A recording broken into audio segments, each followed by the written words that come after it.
രാധാകൃഷ്ണൻ ഈ രാഹുൽ ഗാന്ധിക്കെതിരെ സുപ്രീം കോടതിയുടെ ഒരു ശകാരം കഴിഞ്ഞ ദിവസം വന്നിരുന്നു. ഇളച്ചക്ക നീ പോയി ആ സവർക്കറെയൊക്കെ മാനിക്ക് എന്ന് പറയുന്ന ഒരു ശകാരമാണ്.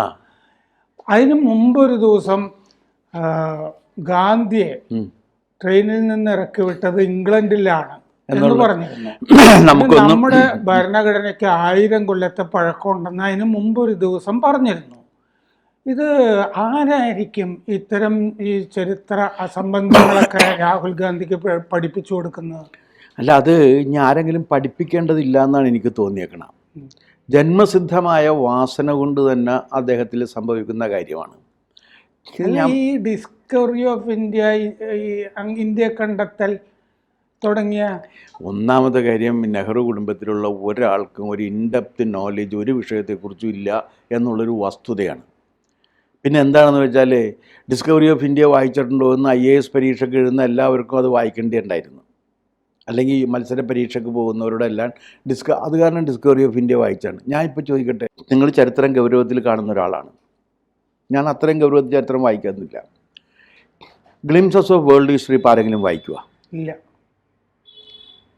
ഒരു തമാശ പുസ്തകം പോലും അല്ല അത്. ഡിസ്കവറി ഓഫ് ഇന്ത്യയും ഒരു കാശിനും കൊള്ളാത്ത പുസ്തകമാണ്. അപ്പോൾ അതുകൊണ്ട് നെഹ്റു കുടുംബത്തിലുള്ള ഒരാൾക്കും അങ്ങനെ ഒരു ഇൻഡെപ്ത് നോളജ് ഇല്ല. അതിൽ നിന്നൊരു ബുദ്ധിശക്തി ഉണ്ട് എന്ന് നമുക്ക് പറയാവുന്ന ഒരാളുള്ളതെന്ന് വെച്ചാൽ നെഹ്റു അല്ല, ഇന്ദിരാഗാന്ധിയാണ്. ഇന്ദിരാഗാന്ധിക്ക് കുറച്ച് ഒരിതുണ്ടാകും. പക്ഷേ ഇന്ദിരാഗാന്ധി ഒരു അക്കാദമിക് ലൈഫ് ഇന്ദിരാഗാന്ധിയുടെ ഫെയിലിയറായിരുന്നു, വളരെ ഫെയിലിയറായിരുന്നു. കാശിൻ്റെ ബലത്തിലാണ് പഠിച്ചിട്ടുള്ളത്.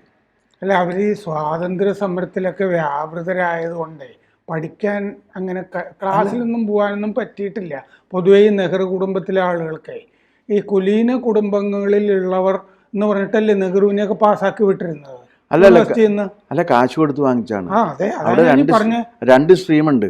ഒന്ന് ബുദ്ധിയുള്ളവർ പഠിക്കുന്നത്. ബുദ്ധിയുള്ളവർ പഠിക്കുന്ന സ്കീമിൽ പഠിച്ച ആളാണ് അംബേദ്കർ. അതെ. കാശ് കൊടുത്തുള്ള സ്കീമിൽ പഠിച്ച് ഡിഗ്രി എടുത്ത ആളാണ് നെഹ്റു. അപ്പോൾ ഈ ബുദ്ധിയുള്ളവൻ ഡിഗ്രി എടുത്തതും അതിൻ്റെ മുന്നിൽ കാശുള്ളവൻ്റെ ഡിഗ്രി വന്നു നിൽക്കുന്ന സമയത്ത് ജന്മസിദ്ധമായ ഒരു അപകർഷതാബോധം ഉണ്ടാവും. ആ അപകർഷതാബോധമാണ് നെഹ്റുവിന് എല്ലാ കാലത്തും ഉണ്ട്. ഈ ICSലും ഒക്കെ ചേരാൻ പറ്റിയ ആളായിരുന്നു ബോസ്. അല്ല, അതിൽ ഗ്രാൻഡ് ഹോൾഡർ ആയിരുന്നു. ബോസിനെ പോലുള്ളവരെയൊക്കെ പുറത്താക്കും. എല്ലാത്തിനും KM മുൻഷി, സവർക്കർ, ഇങ്ങനെ ഇതല്ലേ, പട്ടേൽ. ഞാനിത് എൻ്റെ ഈ രാഹുൽ ഗാന്ധിയുടെ ഒരു കാര്യം, എൻ്റെ ഒരു കോമാളിത്തരം ഞാൻ കണ്ടത് ഇതിന് മുൻപുള്ളൊരു തെരഞ്ഞെടുപ്പിൽ ഇദ്ദേഹം ഒരു ക്ഷേത്രത്തിൽ പോയിട്ട് ഓവർകോട്ടിൻ്റെ മുകളിലൂടെ പൂണൂലിട്ടിട്ട് ഞാൻ ബ്രാഹ്മണനാണെന്ന് പറഞ്ഞു ചിത്രം വന്ന്. മനുഷ്യരാരെങ്കിലും ചെയ്യുക?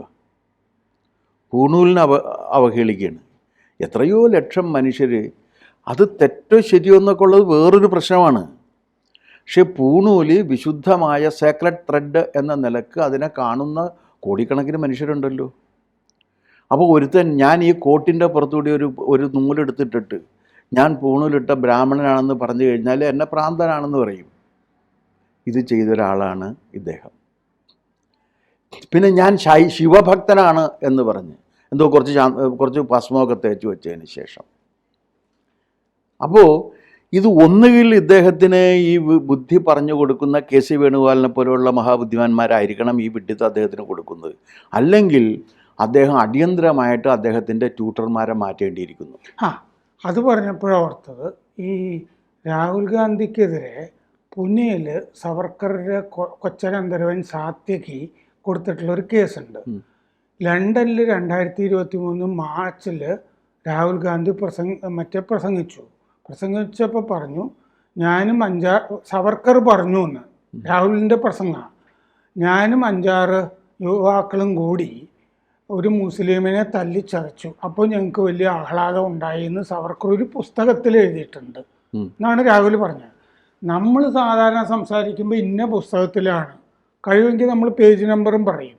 ഇയാൾ ഇങ്ങനെയൊന്നും പറഞ്ഞില്ല. അപ്പോൾ സാത്യകി സവർക്കർ കൊണ്ടുപോയി ഒരു മാനനഷ്ട കേസ് കൊടുത്തിട്ടുണ്ട്. സവർക്കർ ഇങ്ങനെ ഒരു പുസ്തകത്തിലും പറഞ്ഞിട്ടില്ല. സവർക്കർ അങ്ങനെ എഴുതിയില്ല. ഒന്നാമത്തെ കാര്യം, സവർക്കറിന് ഭാഷ വഴങ്ങുന്ന ഒരാളാണ്. ഏത് കാര്യം എങ്ങനെ എഴുതണമെന്ന് അറിയാവുന്ന ഒരാളാണ്.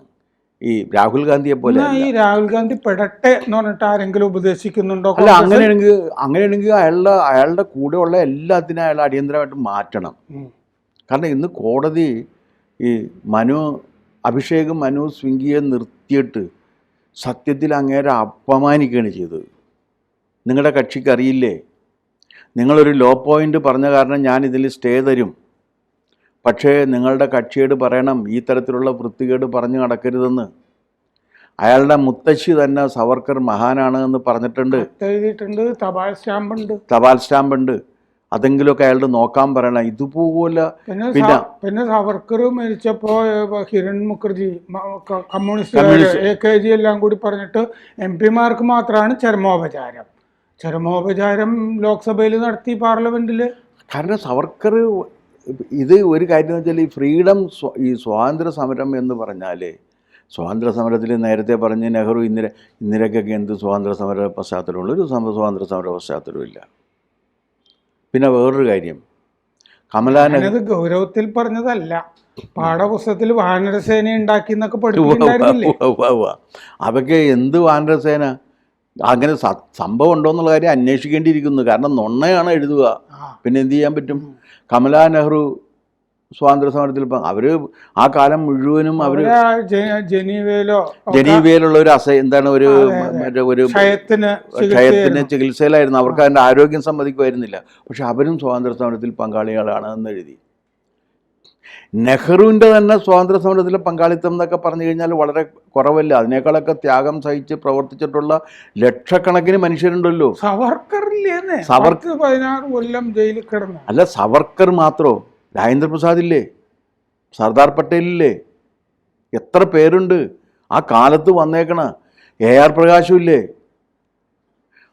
നമ്മുടെ കാമരാജ് നാടാരില്ലേ, എത്ര പേരാണ് വരുന്നത് ഈ ഇന്ത്യയിലും. അല്ല, ചോദിച്ചോട്ടെ, രാഹുൽ ഗാന്ധി പുസ്തകം വായിക്കാറുണ്ടെന്ന് അങ്ങ് വിശ്വസിക്കുന്നുണ്ടോ? ഇല്ല, അയാൾക്ക് പുസ്തകം വായിച്ചിട്ടും കാര്യമില്ല. അതൊന്നും മനസ്സിലാക്കാനുള്ള കെൽപ്പ് അങ്ങർക്കുണ്ടെന്ന് തോന്നണില്ല. അങ്ങനെ ഉണ്ടെങ്കിലേ ഇപ്പോൾ ഒരാളോട് ഇംഗ്ലണ്ടിൽ വെച്ചാണെന്ന് പറഞ്ഞാൽ അത് ഏത് സ്ഥലത്ത് വെച്ചാണെന്ന് നമ്മളാണെങ്കിൽ ചോദിക്കൂലേ?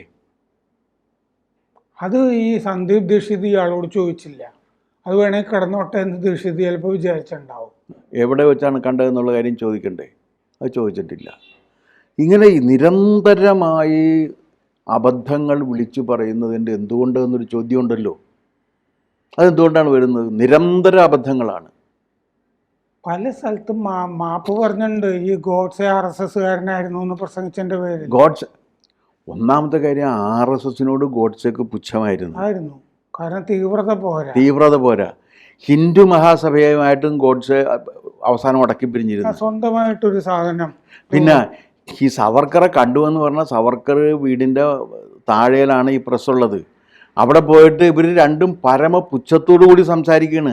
എൻ്റെ മുകളിലൊരു കളവനിരിക്കുന്നുണ്ട്, ഇവിടത്തോളം വന്ന സ്ഥിതിക്ക് അയാളെയും കൂടി ഒന്ന് കയറി കണ്ടേക്കാം എന്നല്ലാതെ ഇയാളെ പരമ പുച്ഛമാണ് ഇവർക്ക്. കാരണം എന്താണെന്ന് വെച്ചാൽ ഈ ഗോഡ്സെ ആഗ്രഹിക്കുന്ന രീതിയിലുള്ള ഒരു തീവ്രത ഇല്ലാത്ത. നെഹ്റു ആ കാലത്ത് പ്രോസിക്യൂട്ടറെ വിളിച്ച് പറഞ്ഞിരുന്നു ആ സവർക്കറേയും കൂടിയൊക്കെ ഇതിൻ്റെ അകത്തൊന്ന് പെടുത്തിയേക്കാന്ന്. അതായത് ഇതുപോലെ പക മനസ്സിൽ സൂക്ഷിച്ചിട്ടുള്ള ഒരു രാഷ്ട്രീയ നേതാവ് വേറെ ഉണ്ടായിട്ടില്ല ഇന്ത്യയുടെ ചരിത്രത്തിൽ. ഒരാളും നെഹ്റുവിന് അങ്ങേരെക്കാൾ മെറിറ്റുള്ള, ബുദ്ധിയുള്ള, പിന്നെ മെറിറ്റിൽ പ്രവേശനം നേടിയ ലണ്ടനിലൊക്കെ പഠിക്കുന്നവരെ ഒക്കെ പുച്ഛമായിരുന്നു. പുച്ഛമല്ല, അവരുടെ മുമ്പിൽ പോകുമ്പോൾ ഇൻഫീരിയോറിറ്റി ആയിരുന്നു. അപ്പം അതിനെന്താ മാർഗം എന്ന് വെച്ച് കഴിഞ്ഞാൽ ഈ മൂന്നാംകിട വില കുറഞ്ഞ സാഹിത്യ നിരൂപണങ്ങൾ നടത്തുക. ഇത് സാഹിത്യത്തെക്കുറിച്ചൊക്കെ പറയുന്നതാണല്ലോ നമ്മൾ ഈ സ്കൂളിൽ പഠിച്ചിട്ടുള്ളത്. ഇത് സാഹിത്യത്തെക്കുറിച്ചൊക്കെ പറഞ്ഞേക്കണ എന്തൊരു വിഡ്ഢിത്തമാണ്. അതേ വിഡ്ഢിത്തം അതിനേക്കാൾ കൂടുതലായ രീതിയിൽ വിളമ്പി. ഞാൻ ചോദിക്കട്ടെ, ഗ്ലിംസസ് ഓഫ് വേൾഡ് ഹിസ്റ്ററി ഇയാൾ ഗവേഷണം നടത്തി എഴുതിയതാണ്? അല്ലല്ലോ. Short history of the world എന്ന് പറയുന്ന പുസ്തകം ആരാണ്? H.G. വെൽസിൻ്റെ. Short history of the world എന്ന് പറഞ്ഞ പുസ്തകം. ആ പുസ്തകം അതുപോലെ അന്ന് അവൈലബിൾ ആയിരിക്കുന്ന ചില പുസ്തകങ്ങളും വായിച്ചതിന് ശേഷം ചുമ്മാ ഇങ്ങോട്ട് പറഞ്ഞുകൊണ്ടിരിക്കുകയാണ്. നെഹ്റുവിൻ്റെ അതിഭീകര തല്ലിപ്പൊളി പുസ്തകങ്ങളുണ്ട്. സോവിയറ്റ് യൂണിയനിൽ ആ സന്ദർശനം നടത്തിയില്ലേ 10ാം വാർഷികത്തിനോ മറ്റോ. അത് കഴിഞ്ഞ് ലെനിൻ മഹാനാണ്, ഇത് ഭയങ്കര വിപ്ലവമാണ്, ഇതാണ് നമ്മൾ മാതൃകയാക്കേണ്ടതെന്ന് പറഞ്ഞൊരു പുസ്തകമുണ്ട് നെഹ്റുവിൻ്റെ. അതിനെപ്പറ്റി ആരും മിണ്ടാറില്ല. അല്ല, ആ പുസ്തകം എഴുതിയ കാലത്താണ് ഗാന്ധിയിൽ നിന്ന് പുള്ളി പോയത്. എനിക്ക് അഹിംസയിലും സത്യത്തിലും വിശ്വാസമില്ല, എനിക്ക് ഹിന്ദു മുസ്ലിം മൈത്രിയിൽ വിശ്വാസമില്ല, ഈ ചർക്ക തിരിച്ചുകൊണ്ടിരുന്ന എന്തെങ്കിലും കിട്ടുമെന്ന് ഞാൻ കരുതുന്നില്ല, ഈ സ്ത്രീ ശാക്തീകരണത്തിന് വേണ്ടി ഗ്രാമീണ കുടിൽ വ്യവസായ സംരംഭം ഉണ്ടായിട്ട് ഒരു കാര്യവുമില്ല എന്നൊക്കെ പറഞ്ഞ് ഗാന്ധിക്ക് കത്തെഴുതിയിട്ടുണ്ട്. ആ കത്ത് പുറത്തു കൊണ്ടുവന്നത് നെഹ്റുവിൻ്റെ ഏറ്റവും വലിയ ആരാധകനായിരിക്കുന്ന രാമേന്ദ്ര ഗുഹയാണ്. അപ്പം അതുകൊണ്ട് അത് തെറ്റാകും എന്ന് ആരും പറയില്ല ഒരിക്കലും. അത് മാത്രമല്ല, ഗുഹയ്ക്ക് നെഹ്റു മഹാനാണെന്ന അഭിപ്രായം ഉണ്ടെങ്കിലും വസ്തുതയായിട്ട് അവതരിപ്പിച്ചിട്ടുണ്ട്.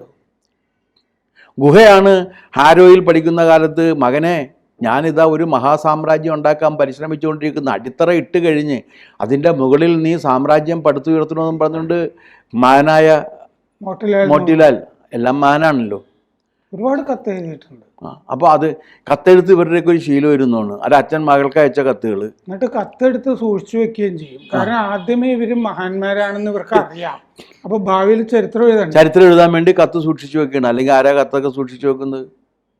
ഒരാളും അങ്ങനെ കത്ത് സൂക്ഷിച്ചു വെക്കാറില്ല. അല്ല, എനിക്കും അത് തോന്നിയിട്ടുണ്ട്. BR നന്ദായി നെഹ്റൂസ് എന്ന് പറഞ്ഞൊരു ബുക്ക് എഴുതിയത് ഓക്സ്ഫോർഡ് ഇറക്കിയിട്ടുണ്ട്. ഇതിൽ മോട്ടിലാൽ നെഹ്റു അങ്ങോട്ടയച്ച കത്ത് ധാരാളം പറയുന്നുണ്ട്. അപ്പോൾ ഇത് കാർബൺ കോപ്പിയും കൂടി സൂക്ഷിക്കുന്നുണ്ടായിരുന്നു മോന് കത്ത് എഴുതുമ്പോൾ എന്നല്ലേ? അതാണ് എന്ന് വേണം കരുതാനായിട്ട്. അല്ലെങ്കിൽ ഈ കത്ത് ഒന്നെങ്കിൽ മകൻ്റെ കയ്യിലാണ് കാണേണ്ടത്, അല്ല ഇത് ഇയാളുടെ തന്തയുടെ കയ്യിൽ തന്നെ ഇരിക്കുകയല്ലേ. അപ്പോൾ അതുകൊണ്ട് ഞാൻ പറഞ്ഞു വരുന്നത് എന്താണെന്ന് വെച്ചാൽ, ഇന്ത്യയെ അധിക്ഷേപിക്കുക എന്ന് പറയുന്നത് രാഹുൽ ഗാന്ധിയുടെ ഒരു അജണ്ടയാണ്. അതാണ് അവർ fight is against the state എന്ന് പറഞ്ഞിട്ടുണ്ട് അദ്ദേഹം. അവർ fight is against the state. അത് ആരുടെയാണത്?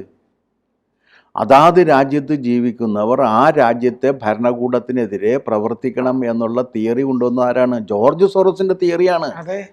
അപ്പം ജോർജ് സോറോസിൽ നിന്ന് പണം കൈപ്പറ്റി പ്രവർത്തിക്കുന്ന ഒരാൾ സോറോസ് പറയുന്നത് ചെയ്യേണ്ടി വരും. ഇനി ഒരു ചോദ്യം, അങ്ങ് തുടങ്ങുമ്പോൾ പറഞ്ഞു ഈ മണ്ടത്തരം രാഹുലിൻ്റെ ജന്മസിദ്ധമാണ് എന്ന് പറഞ്ഞു. അതപ്പോൾ നെഹ്റുവിൻ്റെ രക്തത്തിൽ നിന്നാണെന്നാണോ ഉദ്ദേശിച്ചത്? നെഹ്റു അല്ലെങ്കിൽ ഞാൻ ചോദിക്കട്ടെ, ഇന്ത്യയിൽ ജനിച്ച് ജീവിക്കുന്ന ഒരാൾ സാഹിത്യത്തിനെ ഉദ്ധരിക്കേണ്ടി വരുമ്പോൾ miles to go before I sleep എന്ന് എഴുതുന്നത് ഒന്ന് ആലോചിച്ച് നോക്ക്. ഇറ്റ് ഈസ് നോട്ട് ഒരു ലിറ്റററി ഇംഗ്ലീഷ് ഭാഷാ സാഹിത്യം പഠിച്ച ഒരാളാണ് അങ്ങ് പറ. അത് എന്തൊരു മൂന്നാംകിട കവിതയല്ലേ.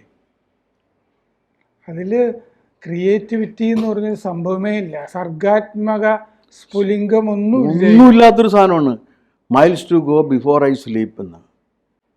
ഇവിടെ രാത്രി ഒരു കാർ യാത്ര നടത്തുന്ന ഒരാൾ പുറകില് സീറ്റിൽ ചാരിയിരുന്ന് ആലോചിക്കുന്ന ഒരു വാചകം പോലെയല്ലേ ഉള്ളൂ. ഇനിയും ഡ്രൈവർ ഒരുപാട് ഓടാനുണ്ടെന്നുള്ളതല്ലേ. എന്തോ അത് മഹത്താണ് എന്നിവിടെ പറഞ്ഞു കിടന്ന്. അത് മഹത്തായ സാഹിത്യമാണെന്ന് സാഹിത്യകാരന്മാരും സാഹിത്യനിരൂപകരും പറയാൻ കാരണം ഇയാൾ എഴുതി വെച്ചുകൊണ്ടാണ്. അതാണ് കവിത ഇംഗ്ലീഷിൽ വേറെ ആണുങ്ങൾ കവിത എഴുതി വെച്ചിട്ടുണ്ട്.